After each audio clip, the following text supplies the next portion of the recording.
911, ano ang iyong emergency? Merong tao dito. Saan? Nasaan ka, ma'am? Nasa isang Walmart ako sa Los Angeles. Sino ang kasama mo at ano ang pangalan niya? Ako si Stacy. Hinihintay ko ang aking kasintahan na sunduin ako pero naipit siya sa traffic. Magsasara ang Walmart ng 11. Wala na dapat tao ng ganitong oras dito. Ako ang magsasara ng tindahan. Ako ang manager.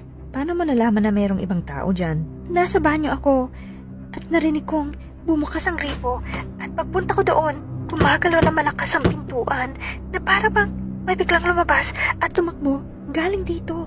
Kaya mo bang makapunta sa exit, ma'am? Yun nga dapat ang gagawin ko pero paglabas ko, meron akong narinig na malakas na paghinga ng isang lalaki.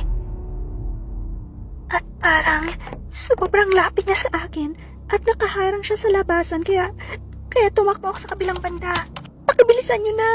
Teka lang, papunta na ang aming team. Nasa isang ligtas na lugar ka ba?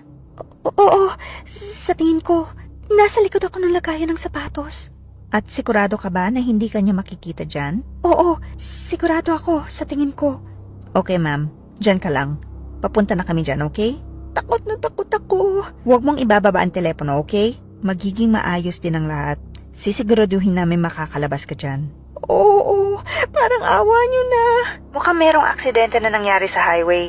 Merong matinding traffic. Medyo matatagalan kami bago makarating dyan pero huwag kang mag-alala. Hindi ito masyadong magtatagal.